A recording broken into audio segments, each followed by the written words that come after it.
Hello and welcome to another edition of Issues with JIDE. Here we talk about actions and inactions of those who shape our political and national landscape and how these impact us positively or otherwise.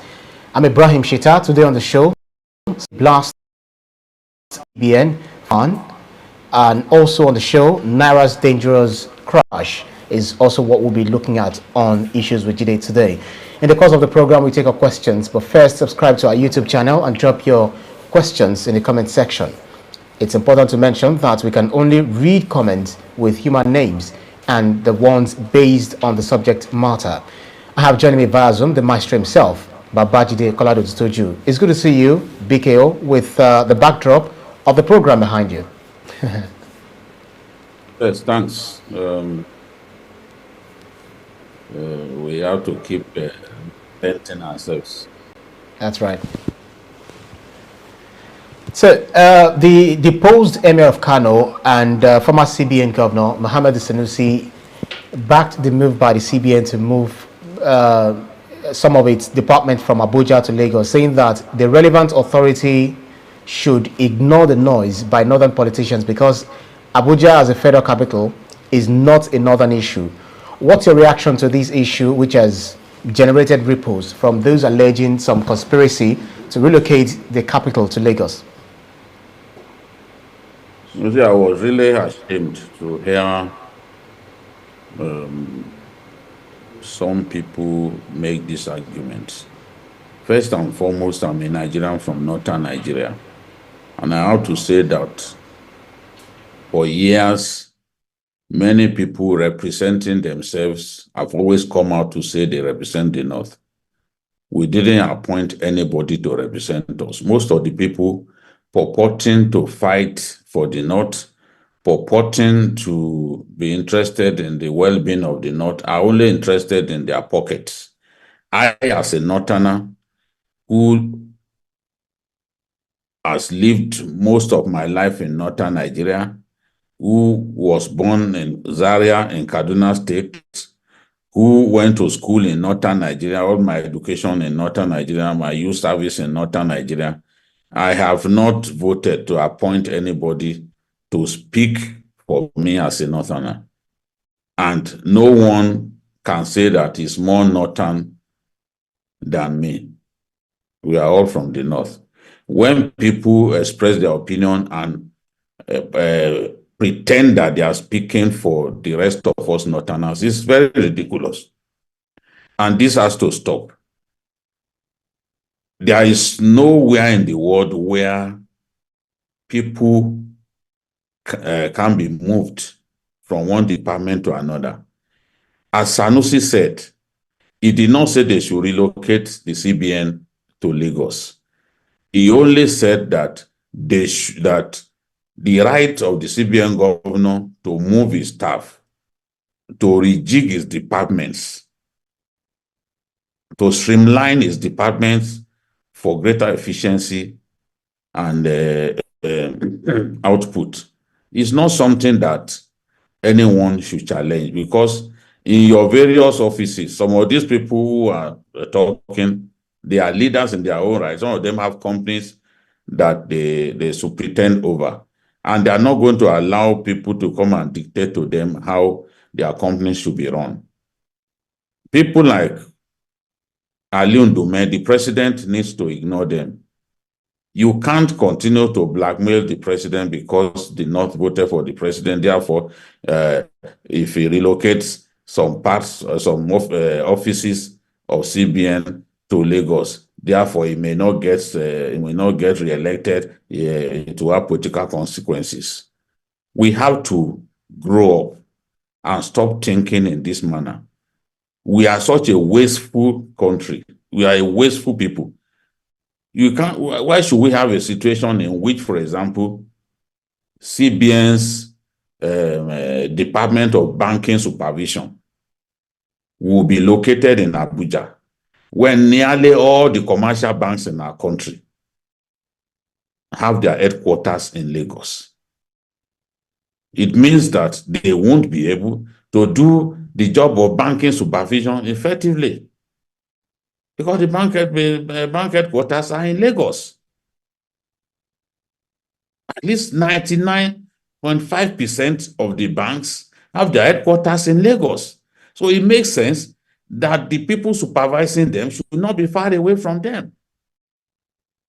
These are just administrative steps. And the next thing, what we had was, he's trying to take CBN back to Lagos, this and that. When it was clear that it's only some departments that are affected. Some of my friends in the CBN have told me that even at the headquarters in Abuja is bursting at the seams. The lifts are overcrowded. There are even sewage issues. So why don't they want the Lagos office, which even Sanusi admitted that the Lagos office is bigger than the Abuja headquarters? And I'm happy that both Sanusi and a retired director of the CBN have told us exactly what the issue is. So many children of politically exposed persons have been employed into CBN in an era in which there will be vacancies. Those vacancies will not be made public. These people will go from behind and have their children employed at the CBN. You and I cannot freely compete with the children of the high and mighty in our country to get employed into the CBN. So those children are the ones who have reported to their parents that, they want to move, they want us to go to Abuja, and they do not want to leave Abuja. The lifestyle that they enjoy in Abuja and the businesses that they do on the sidelines are more important to them than the business of working for Nigeria, and working for Nigeria working with the CBN to reflate our economy. They are just not interested. They want to remain in Abuja. I like the fact that the former CBN governor made it clear that when politicians begin to interfere in the work of the CBN, and the CBN listens to them this time, listens to them a second time, it will continue. They will not stop. They should face their own business as politicians. Have they solved the problems facing their people? The answer is no. The North is ravaged by insecurity.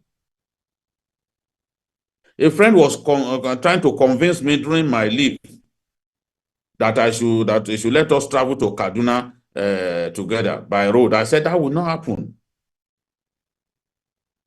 But it was not like that. I used to enjoy traveling by road.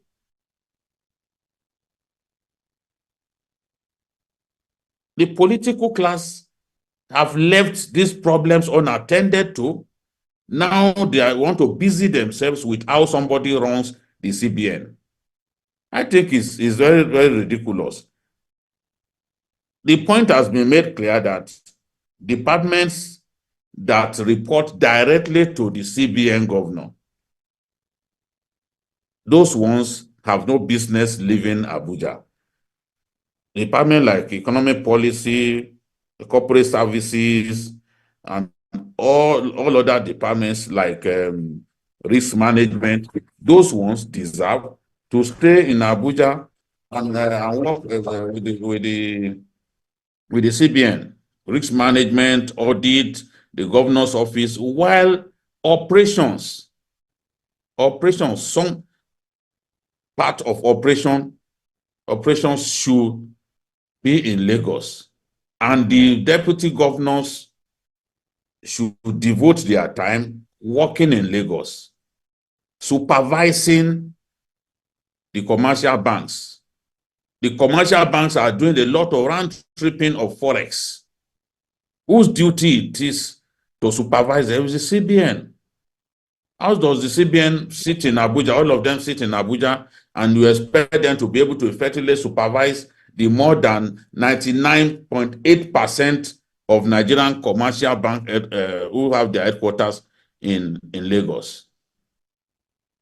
We should outgrow kind of nasty politics. That is why we are not making progress.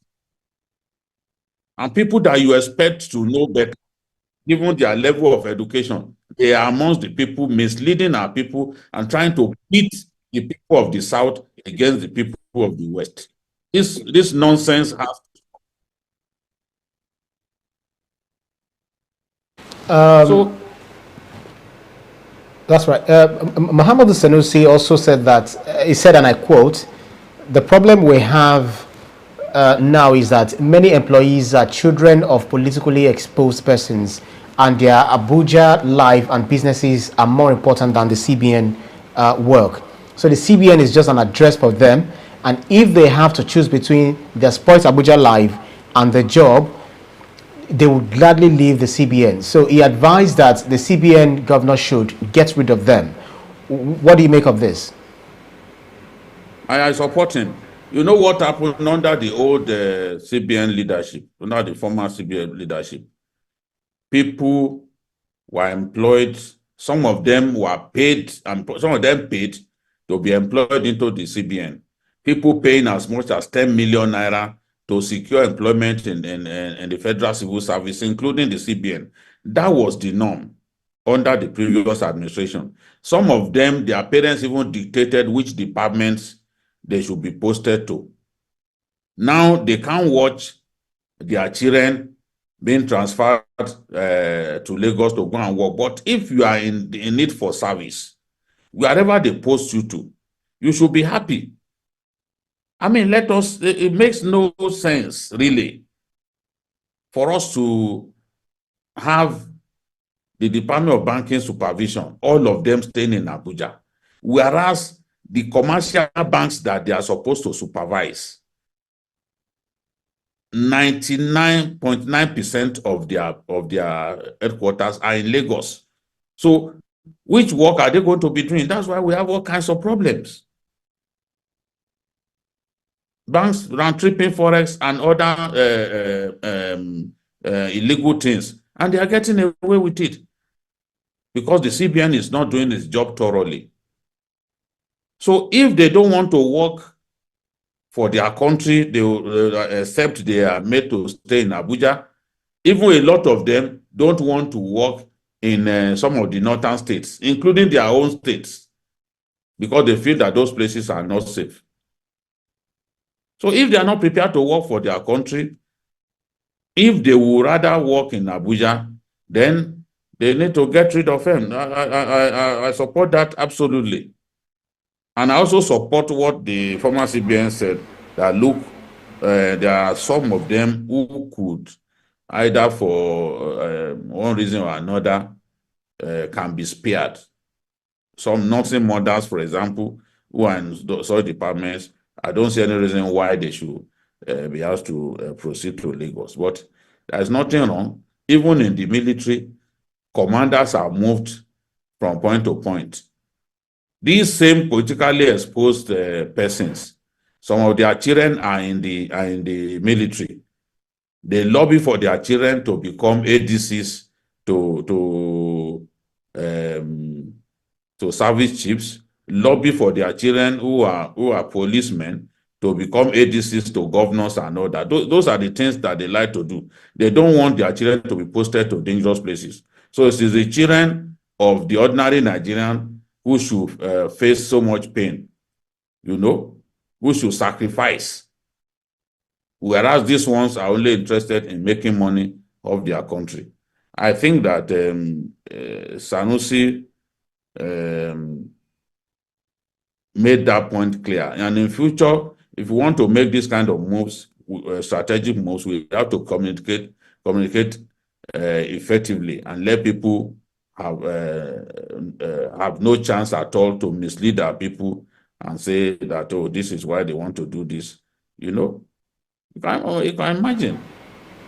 And even one woman that I used to respect, who is in the Labour Party, also went as far as saying that, oh, he serves the North right, this and that. What has the government done against the North? What? Moving just a few offices or a few departments does not constitute hatred for the North. And in any case, like Sanusi said, Abuja does not belong to the North. A federal capital is the federal capital of everyone. It belongs to every Nigerian. If we start thinking like this, many people will think that, Abuja belongs to the North. It belongs to every Nigerian. Every Nigerian must be proud of the federal capital and see the federal capital as belonging to them. Nobody should, wherever you come from, nobody should behave like Abuja belongs to them. It does not belong to you. It belongs to all of us. That's right. Yeah. Iwola Gabriel says, my question is, does Abuja belong to the North? I thought it's supposed to be the melting pot for every Nigerian. Fabian Akaize says, will relocating the banking supervision unit to Lagos reform the Nigerian banking sector? This is what happens with 40 appointments. Ogechi Evongwa says, this is why we are not where we should be. Everything is politicized. Abayomi Olayoriju says, I believe Ndume is only biased as usual. The government is on the right direction concerning moving some of the staff of the CBN to Lagos. And Northern Star says, folks like to rant unintelligently, not speaking to the facts of the issues, being reasons were given for the relocation of some CBN departments. When Amechi cited Railway University in Daura, no one complained. All right, we need to move on. Talking about the Naira now, despite all efforts by the CBN to save the country's currency, the Naira on Friday continued its free fall, dropping to 1,425 at the parallel section of the foreign exchange market. How dangerous do you consider this downward trajectory on the Nigeria's economy and its citizens? It is dangerous because two things have worsened things for the poor in our country. The removal of fuel subsidy and the floating of our currency. Of course, President Tinubu didn't have the kind of buffers by way of sufficient money in the foreign reserve to continue to defend our currency the way it's been defended over the years. So he felt that floating the Naira was the way to go. Unfortunately, no matter what steps the CBN governor takes to improve liquidity, dollar liquidity, if we do not address some problems, some issues, we will still find ourselves in this problem. The volatility of the Naira will still continue. There are political actors who are creating problems for us as a country. Let me say here, without fear, that Nigerian governors, as soon as they receive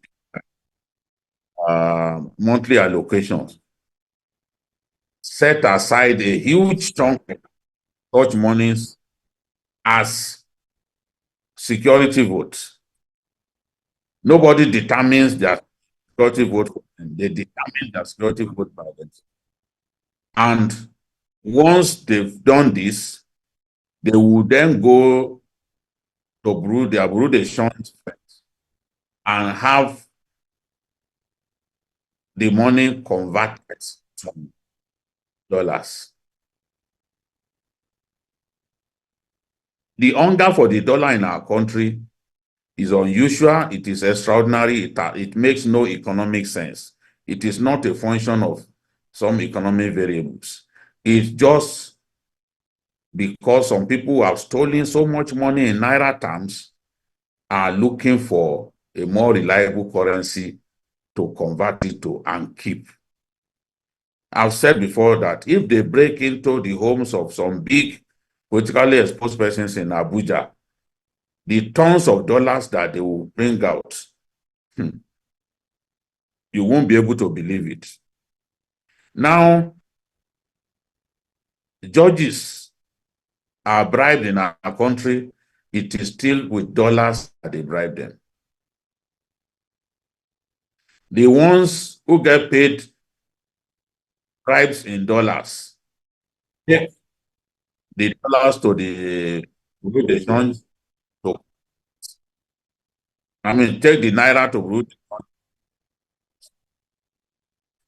So, and now, I think about 2 weeks ago, the state shared 1.2 trillion. I can tell you that a big proportion of this 1.2 trillion that was shared between the states, the 3 tiers of government, probably a quarter of this money, probably a quarter will have been converted to dollars. Why are we allowing this to happen in our country? There are some payments in our maritime sector that we continue to insist must be made in dollars. All of these things are aggravating the situation. Of course, a lack of export. You cannot discountenance the fact that we need to export more. We are heavily reliant on the export of crude oil. That is not enough, because if we export more and we earn more, then the liquidity will improve, we will have more dollars. But we need to find a way to address the problem of governors taking a huge chunk of allocation to their states, converting a huge chunk of the allocation to dollars for them to spend, for them to distribute to the cycle funds, to their girlfriends and the rest. So that is one big problem that we have to address.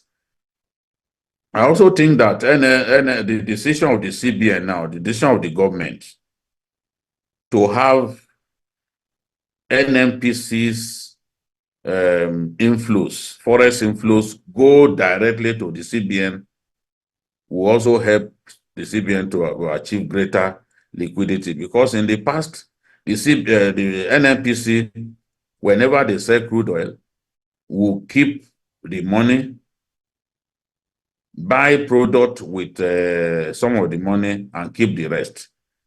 It makes more sense for that money to move away from the NNPC, go straight to the CBN's coffers, because with that, the CBN will be able to supply the market with more dollars that ordinarily the NNPC will have kept. So that, in my view, will help us improve liquidity, because as soon as NNPC sells its crude oil, it will go straight to the CBN. I also think that going forward, with the Dangote refinery working,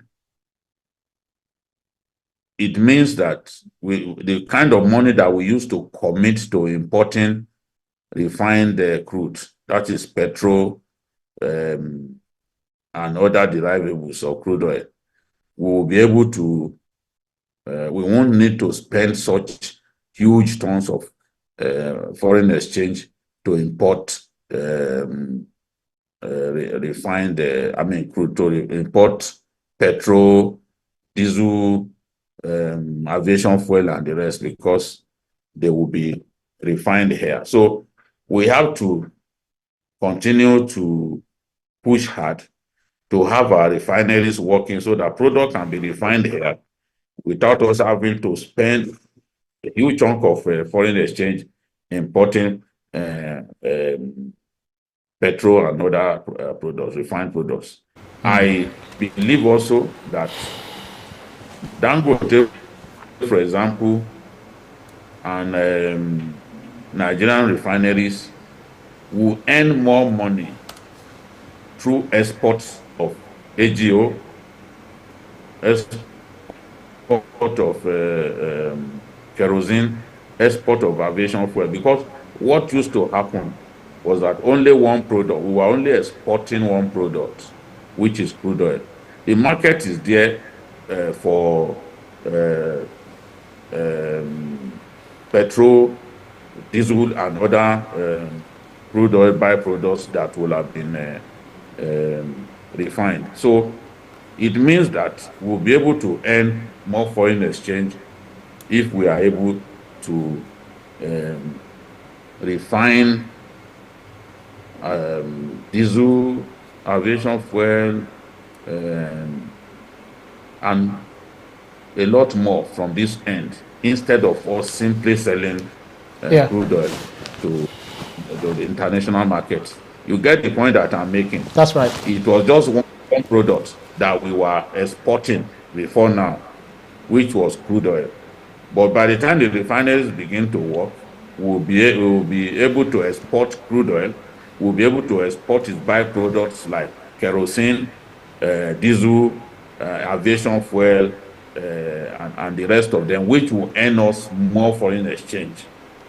So it won't be crude oil alone that will be earning foreign exchange from. So I believe that in future, this will improve. That's but right. Certainly, the hunger for the dollar in Nigeria is largely artificial. People have stolen so much money, they are converting what they are stolen to dollars. Governors are setting aside a huge chunk of the allocation to their states and convert such allocation to dollars that they now share to people who come to visit them and all that. So if Nigerians on their own do not have any atom of confidence in their currency, and they're always eager to go and convert their currency to dollars. That's not right. Because they want to buy, not because they want to buy anything or a raw material or for manufacturing, then it is wrong. I mean, I don't know any country where that happens. I don't know. That's right. Let me take one or two comments. Fabian Akeze says, I faulted the appointment of Yemi Cardoso, yet BKO, you hailed it. This is a case of bringing a man who has been away from the sector for long to come save a sinking ship. I fault his appointment. Investment Analysis responded. He said, Fabian, are you for real? You faulted the attitude of a man who is an expert in the field, a man with 20 years of banking and finance experience, a man with track record. Northern Star says, to improve the value of the Naira, we need to produce enough and reduce dependence on importation.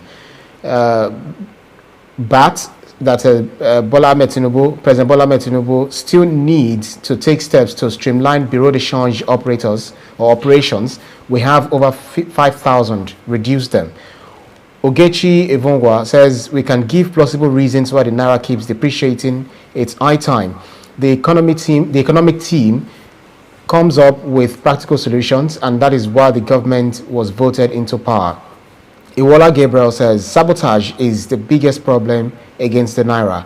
People are not just patriotic. And if you recall, the governor of the central bank, Olayemi Cardoso, described the Nigerian currency as undervalued, adding that he's optimistic about stabilizing the FX market, citing initiative to attract more dollars and collaboration with the Ministry of Finance and NNPCL to enhance FX flows and boost reserves, which you've actually spoken to. But in the meantime, very quickly because of our time, what do you think can be done to at least to help Nigerians, giving them a breather from the hardship that they're facing currently?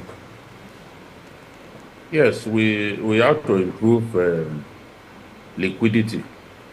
We need to clear the debts. The past administration owed the airlines. I don't know the miracle that Fabian wants, a man who became CBN governor a few months back to do, despite the damage that he inherited.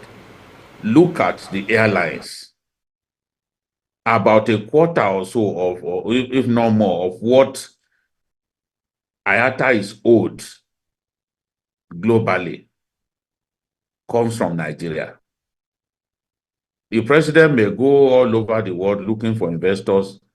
If we do not show people that we honor our word and clear those backlog of forex to those airlines, to banks, to companies, nobody will want to come and do business here.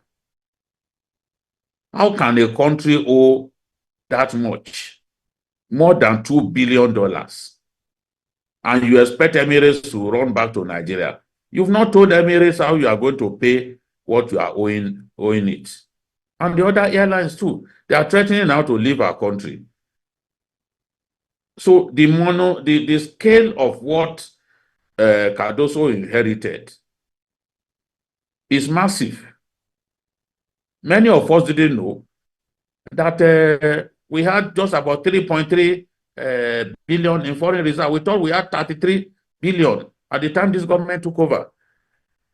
It took JP Morgan to let us know. We can't pretend like, oh, the problem is exaggerated. The problem we face is massive. But as I said earlier, the liquidity would improve if by the time we stop importation of forex, of petroleum products, because the bulk of our forex goes into importing petrol, especially, not to talk of diesel and others. If we can refine at home, then we can put the forex that we would ordinarily have spent importing petroleum products to use elsewhere. And that's why I think the CBN governor is confident that by 2024, that things will improve. The decision to not allow NNPC to hold cash from its crude oil sales is also a good one. It will help the CBN to achieve greater liquidity, because once NNPC sells crude now, the money goes straight to the CBN account, and the CBN can then use some of that money, if it pleases, to improve liquidity. I know that the problems are big, but at the same time, I've not given up on my country. I believe that things will improve. But let us tell ourselves the truth. The level of corruption is also fueling this craze for the dollar. It's so easy to steal money in our country. And when people steal, they are looking for what to convert what they've stolen to. And it is the dollar. That's why what they don't face in Ghana, what they don't face in Togo, because you can't compare the level at which our people steal from us with what is happening in those countries. People make comparisons. How come they don't have this kind of problem in Togo? Maybe Togo too is not an exporting country. But in our country, people are stealing the Naira and converting what they've stolen to a dollar. Nobody is stopping them. This is the thing that has to be addressed. What each of the governors of in our country converting every month, if we put it together, it could be more than 100 billion that they are converting. We put what they convert at the end of the year together. It will in excess of 100 billion. That's right. So these are the issues.